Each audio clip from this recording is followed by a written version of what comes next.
بسم اللہ الرحمن الرحیم۔ حضور صلی اللہ علیہ وسلم نے فرمایا، 6 ایسی عورتیں جن کی نماز ان کے منہ پر مار دی جائے گی۔ قبولیت اعمال ایک راز ہے جو موت کے بعد ہی کھلے گا، اور اگر اعمال کے قبول و عدم قبول کا معلوم کرنا اتنا آسان ہوتا تو ریاکاروں اور بدعتیوں کی اتنی کثرت نہ ہوتی۔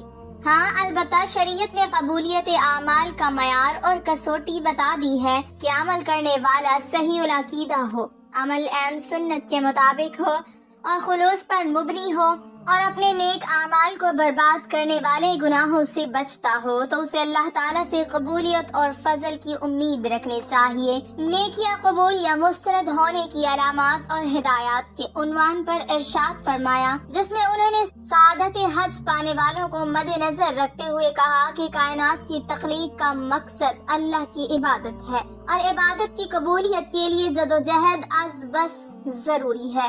چنانچہ عدم ایمان کے باعث کافر اور منافق کا کوئی بھی عمل آخرت میں فائدہ نہیں دے گا، البتہ انہیں دنیا میں پورا بدلہ دے دیا جائے گا۔ عمل کی قبولیت کے لیے اخلاص اور اتباع سنت لازمی امور ہیں۔ اخلاص کا مطلب یہ ہے کہ نیکی کا مقصود اور مطلوب صرف رضائے الہی ہو، جس کے لیے نیت بنیادی کردار کی حامل ہے، کیونکہ نیت کی وجہ سے چھوٹا عمل بھی بڑا بن جاتا ہے۔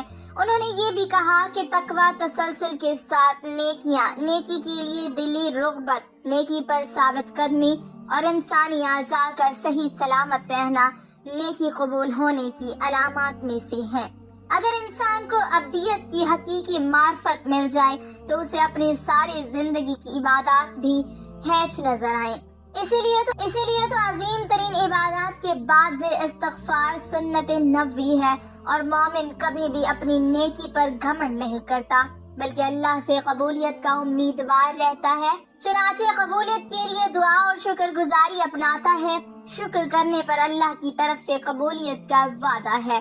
دوسری جانب شرک، ریاکاری، نیکی کے عوض دنیاوی مفادات کا حصول، حالت ارتداد میں موت، دین سے نفرت، اللہ کی آیات اور آخرت میں ملاقات کا انکار، غضب الہی کا موجب بننے والے اعمال کرنا، منافقت، حد دھرمی اور عناد کی بنیاد پر سنت سے تصادم، اپنی بات کو نبی صلی اللہ علیہ وسلم کی بات پر فوقیت دینا، اپنی پارسائی پر گھمنڈ، نجومی کے پاس جانا، عصر کی نماز ترک کرنا، حقوق العباد تلف کرنا، تنہائی میں گناہ کرنا، غیر شرعی مقصد کے لیے کتا پالنا اور شراب نوشی سے نیکیاں مٹ جاتی ہیں۔ لیکن کچھ ایسی عورتیں ہیں جن کی نماز ان کے منہ پر ماری جائے گی، کیونکہ وہ عورتیں نماز تو پڑھتی ہیں، اور جنت میں جانے کے لیے ان کے لیے صرف نماز پڑھنا کافی نہیں ہے کہ وہ جنت تک انہیں پہنچا دے، کیونکہ وہ ایسی عورتیں جو نماز خوب پالتی ہیں، خوب روزے رکھتی ہیں اور ایک روزہ نہیں چھوٹتا، لیکن ان کی نماز کا کوئی فائدہ نہیں، اور ان کی نماز ان کو جہنم کی آگ سے نہیں بچا سکتی، کیونکہ وہ ایسی نیکیوں کے ساتھ ایسے گناہ کرتی ہیں جو ان کے گناہ ان کو جہنم میں لے کر جائیں گے۔ کیونکہ آپ صلی اللہ علیہ وسلم نے فرمایا، 2 چیزیں اسلام نے ہم کو دی ہیں، پہلی ہے حقوق اللہ، دوسرا ہے حقوق العباد۔ پہلے اللہ کے حقوق، بعد میں بندے کے حقوق۔ اللہ کے حقوق میں نماز، روزہ اور زکوٰۃ، حج ہے کہ بندے کو اس کے بعد جو حقوق العباد ہیں وہ بہت مشکل ہیں، کیونکہ اگر حقوق اللہ میں سے کسی ایک حق کی پامالی ہو گئی تو اللہ تعالیٰ سے آپ توبہ کریں تو اللہ تعالیٰ معاف فرما دے گا، کیونکہ وہ غفور الرحیم ہے۔ لیکن اگر حقوق العباد میں سے کسی حق میں پامالی ہو گئی تو حقوق العباد کی معافی نہیں ہے۔ ناظرین، اب ہم آپ کو ان عورتوں کے بارے میں بتاتے ہیں جن کی نماز یا کوئی بھی نیکی قبول نہیں ہوتی۔ رسول اکرم صلی اللہ علیہ وسلم نے یہ بات بھی بیان کی تھی، جو عورت جوان ہو جائے جب تک سر پر دوپٹہ نہیں ہے اس کی نماز نہیں ہوتی، اور آپ نے یہ بھی فرمایا جو اپنی بالوں کو نہیں ڈھانپتی اس کی نماز قبول نہیں ہوتی۔ رسول اللہ صلی اللہ علیہ وسلم نے یہ بھی فرما دیا، اگر کوئی عورت مسجد میں جاتی ہے عطر اور خوشبو لگا کر جب تک وہ غسل نہیں کر لیتی اس کی بھی نماز قبول نہیں ہوتی۔ اس لیے فرمایا، اے عورتوں کی جماعت، تم میں سے کوئی مسجد میں جانا چاہے تو خوشبو لگا کر نہ جائے، جب تک یہ غسل نہیں کر لیتی یہ نماز یا عبادت قابل قبول نہیں۔ خاوند کی نافرمانی کرنے والی، حدیث کے الفاظ ہیں 3 ایسے لوگ ہیں ان کی نماز قبول ہونا تو دور کی بات کانوں سے بھی اوپر نہیں جاتی۔ غلام مالک کی اجازت کے بغیر دوڑ گیا، اگر وہ جا کر تہجد بھی پڑھے گا لیکن اس کی کوئی بھی نماز یا عبادت قبول نہیں ہوگی۔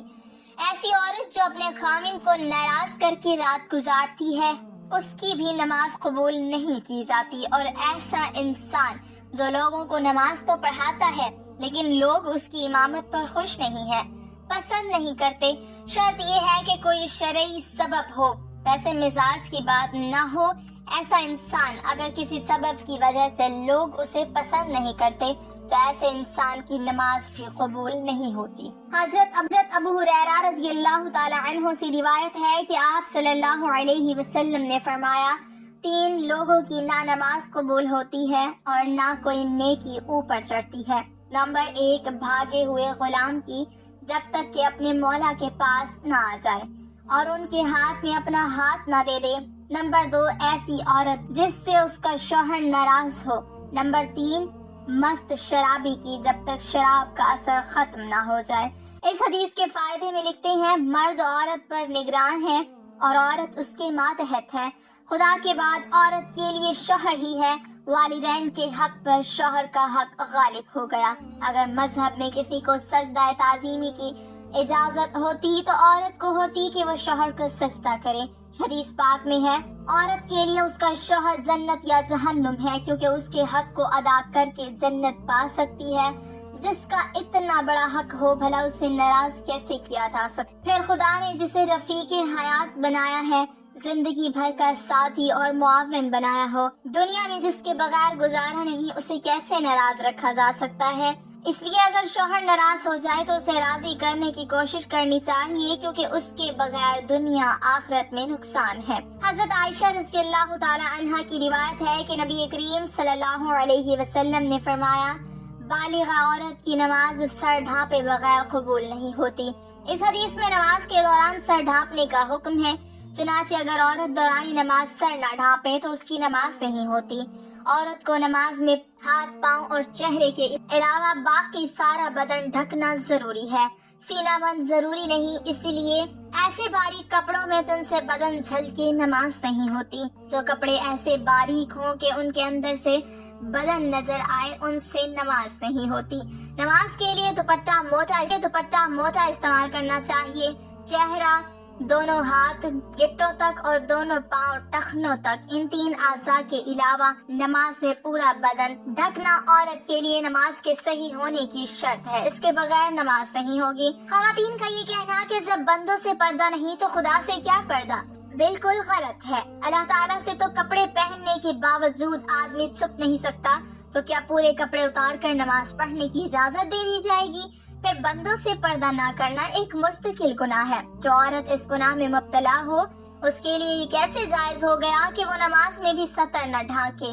الغرض عورتوں کا یہ شبہ شیطان نے ان کی نمازیں غارت کرنے کے لیے ایجاد کیا ہے۔ نماز کے دوران سر کھل جائے اور 3 بار سبحان اللہ کہنے کی مقدار تک کھلا رہے تو نماز ٹوٹ جائے گی، اور اگر سر کھلتے ہی فوراً ڈھک لیا تو نماز ہو گئی۔ نفل نماز تو بیٹھ کر پڑھنے کی اجازت ہے، گو بیٹھ کر پڑھنے کا آدھا ثواب ملے گا، لیکن فرض نماز بیٹھ کر نہیں ہوتی، کیونکہ قیام نماز کا رکن ہے، مردوں کے لیے بھی اور عورتوں کے لیے بھی، اور اصول یہ ہے کہ نماز کا رکن فوت ہو جائے تو نماز نہیں ہوتی۔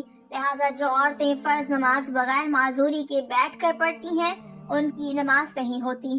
ہاں، جسم کا صحیح طریقے سے ڈھانکنا ضروری شرط ہے، پہنچوں تک ہاتھ کھلے ہوں تو مذائقہ نہیں، سینے پر اوڑھنی ہونی چاہیے، سجدے میں دوپٹہ نیچے آ جائے تو بھی نماز ہو جاتی ہے۔ عورت کا جمع ہو کر اس طرح نفل نماز جماعت کے ساتھ ادا کرنا بدترین بدعت ہے اور متعدد غلطیوں کو مجموعہ ہے، جس کی وجہ سے وہ سخت گنہگار ہیں۔ اور نیل پالش اور آدھی آستین والی عورتوں کی تو انفرادی نماز بھی قبول نہیں ہوتی۔ فجر کی نماز تو عورتوں کو اول وقت میں پڑھنا افضل ہے اور دوسری نماز مسجد کی جماعت کے بعد پڑھنا افضل ہے۔ جمعہ جماعت اور عیدین کی نماز عورتوں کے ذمہ نہیں ہے، حضرت صلی اللہ علیہ وسلم کا بابرکت زمانہ چونکہ شر و فساد سے خالی تھا، ادھر عورتوں کو حضرت صلی اللہ علیہ وسلم سے احکام سیکھنے کی ضرورت تھی، اس لیے عورتوں کو مساجد میں حاضری کی اجازت تھی، اور اس میں بھی یہ قیود تھی کہ باپردہ جائیں، میلی کچیلی جائیں، زینت نہ لگائیں۔ اس کے باوجود عورتوں کو ترغیب دی جاتی تھی کہ وہ اپنے گھروں میں نماز پڑھیں۔ چنانچہ حضرت عبداللہ بن عمر رضی اللہ عنہ سے روایت ہے کہ حضرت صلی اللہ علیہ وسلم نے فرمایا، اپنی عورتوں کو مسجد سے نہ روکو، ان کے گھر ان کے لیے زیادہ بہتر ہیں۔ حضرت عبداللہ بن مسعود رضی اللہ عنہ سے روایت ہے کہ رسول اللہ صلی اللہ علیہ وسلم نے فرمایا، عورت کا اپنے کمرے میں نماز پڑھنا اپنے گھر کی چار دیواری میں نماز پڑھنے سے بہتر ہے، اور اس کا پچھلے کمرے میں نماز پڑھنا اگلے کمرے میں نماز پڑھنے سے بہتر ہے۔ مسند احمد میں حضرت ام حمید سعدیہ رضی اللہ عنہا سے مروی ہے کہ انہوں نے عرض کیا، یا رسول اللہ صلی اللہ علیہ وسلم، میں آپ کے ساتھ نماز پڑھنا پسند کرتی ہوں۔ آپ صلی اللہ علیہ وسلم نے فرمایا، مجھے معلوم ہے کہ تم کو میرے ساتھ نماز پڑھنا محبوب ہے، مگر تمہارا اپنے گھر کے کمرے میں نماز پڑھنا گھر کے صحن میں نماز پڑھنے سے بہتر ہے، اور گھر کے صحن میں نماز پڑھنا گھر کے احاطے میں نماز پڑھنے سے بہتر ہے، اور احاطے میں نماز پڑھنا اپنے محلے کی مسجد میں نماز پڑھنے سے بہتر ہے، اور اپنے محلے کی مسجد میں نماز پڑھنا میری مسجد میں میرے ساتھ نماز پڑھنے سے بہتر ہے۔ راوی کہتے ہیں کہ حضرت ام حمید رضی اللہ عنہا نے یہ ارشاد سن کر اپنے گھر کے لوگوں کو حکم دیا کہ گھر کے سب سے دور اور تاریک ترین کونے میں ان کے لیے نماز کی جگہ بنا دی جائے۔ چنانچہ ان کی ہدایت کے مطابق جگہ بنا دی گئی، وہ اسی جگہ نماز پڑھا کرتی تھی یہاں تک کہ اللہ تعالیٰ سے جام ملی۔ یہ تو حضرت صلی اللہ کی بات تھی، لیکن بعد میں جب عورتوں نے ان قیود کو کوتاہی شروع کر دی جن کے ساتھ ان کو مساجد میں جانے کی اجازت دی گئی، تو فقہائے امت نے ان کے جانے کو مکروہ قرار دیا۔ ام المومنین حضرت عائشہ صدیقہ رضی اللہ عنہا کا ارشاد ہے، عورتوں نے جو نئی روش اختیار کر لی ہے، اگر رسول اللہ صلی اللہ علیہ وسلم اس کو دیکھ لیتے تو عورتوں کو مسجد سے روک دیتے، جس طرح بنو اسرائیل کی عورتوں کو روک دیا گیا تھا۔ حضرت ام المومنین رضی اللہ عنہا کا یہ ارشاد ان کے زمانے کی عورتوں کے بارے میں ہے، اسی سے اندازہ کیا جا سکتا ہے کہ ہمارے زمانے کی عورتوں کا کیا حال ہوگا۔ خلاصہ یہ کہ شریعت نہیں بدلی، اور حضرت صلی اللہ علیہ وسلم کے بعد کسی کو شریعت بدلنے کا اختیار نہیں، لیکن جن قیود و شرائط کو ملحوظ رکھتے ہوئے حضرت صلی اللہ علیہ وسلم نے عورتوں کو مساجد میں جانے کی اجازت دی، جب عورتوں نے ان قیود و شرائط کو ملحوظ نہیں رکھا تو اجازت بھی باقی نہیں رہے گی۔ اس بنا پر فقہائے امت نے جو در حقیقت حکمائے امت ہیں، عورتوں کی مساجد میں حاضری کو مقرور قرار دیا، گویا یہ چیز اپنی اصل کے اعتبار سے جائز ہے مگر کسی عارضے کی وجہ سے ممنوع ہو گئی ہے، اور اس کی مثال ایسی ہے کہ وبا کے زمانے میں کوئی طبیب امرود کھانے سے منع کر دے، اب اس کے معنی یہ نہیں کہ اس نے شریعت کے حلال و حرام کو تبدیل کر دیا، بلکہ یہ مطلب کہ ایک چیز جو جائز و حلال ہے وہ ایک خاص موسم اور ماحول کے لحاظ سے مضر صحت ہے، اس لیے اس سے منع کیا جاتا ہے۔ اللہ پاک ہمیں دین کی سمجھ نصیب فرمائے اور ہمارا خاتمہ ایمان پر فرمائے، آمین۔ ناظرین، کمنٹ باکس میں ایک بار صلی اللہ علیہ وسلم ضرور